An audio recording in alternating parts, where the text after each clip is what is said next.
যারা এবছরে নতুন 11-এ উঠছো, মাধ্যমিক উত্তীর্ণ হয়ে উঠবে আর কি, তোমরা অনেকেই পড়া শুরু করে দিয়েছো।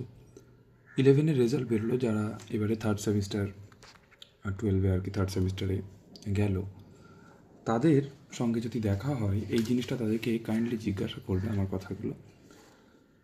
আমি একদম প্রথম ক্লাসে গিয়ে স্টুডেন্টদেরকে বলি যে 11-এ ফার্স্ট সেমিস্টার অত্যন্ত গুরুত্বপূর্ণ একটা সময়। এই সময় যদি ভালো পড়াশোনা না করো তাহলে তুমি ভালো নাম্বার ক্যারি করতে পারবে না। ভালো নাম্বার বলতে অ্যাবোভ 80%, এবং সেটা পাওয়া অত্যন্ত সোজা। আমার ব্যাচে এবারে একটা ছাত্রী 417 পেয়েছে, এবং অনেক কম পড়েই পেয়েছে।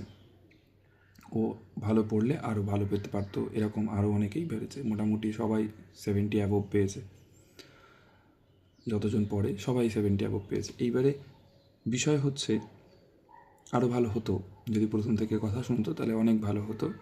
মানুষের মধ্যে একটা ধারণা আছে, মানে তৈরি করে দেওয়া হয়েছে এটা স্টুডেন্টদের মধ্যে, যে 11 মানে পড়তে হয় না।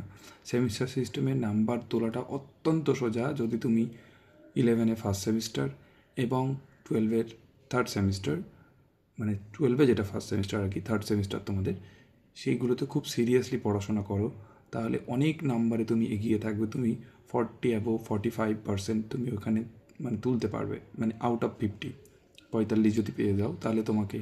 আর বাকি পরীক্ষাটা যেটা ডেসক্রিপটিভ হয়, সেইখানে তুমি অনেক বেশি সিলেবাস থাকে, ডেসক্রিপটিভ লিখতে হয়, তাই নাম্বার অনেকটা কম হয়। ছেলেপিলে বড় কোশ্চেন যেগুলো 6 মার্কসের ইংলিশ কোশ্চেন থাকে, সেগুলোতে লিখতে গিয়ে টেন্স বানান ভুল করে, তো নাম্বার তুলনামূলকভাবে কম হয়। হিউজ কিছু কম হয় না, মোটামুটি অ্যাভারেজ স্টুডেন্ট অ্যাবোভ 30 পায়। আর যারা ভালো তারা 45 এরকম কিছু পেয়ে যায় অ্যারাউন্ডলি। তো 80% অ্যাবোভ ক্যারি করে যায়।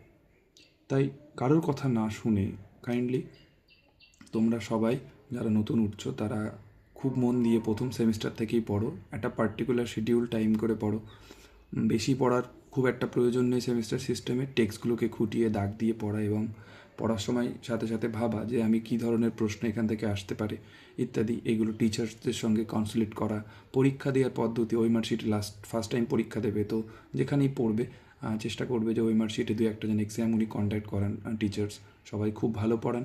টিচারের সঙ্গে একটু ফ্র্যাঙ্কলি হও, নিজের প্রবলেমসগুলোকে খুলে বলো, তাহলে দেখবে খুব ইজিলি নাম্বার ক্যারি করতে পারবে। শেখার কিন্তু এই 2 বছর শেষ, তারপরে তোমাকে কিন্তু ঝাঁপিয়ে পড়তে হবে এই মহাসমুদ্রে। একেবারে জব বলো, নানান ফ্যামিলি প্রেশার তৈরি হবে। আমরা সবাই মধ্যবিত্ত ফ্যামিলি থেকে আসি, তো এটা হবেই। তাই মন দিয়ে, একেবারে ফাঁকি দিয়ে নয়, সব কিছুর সঙ্গে পড়াশোনাটাও দরকারি।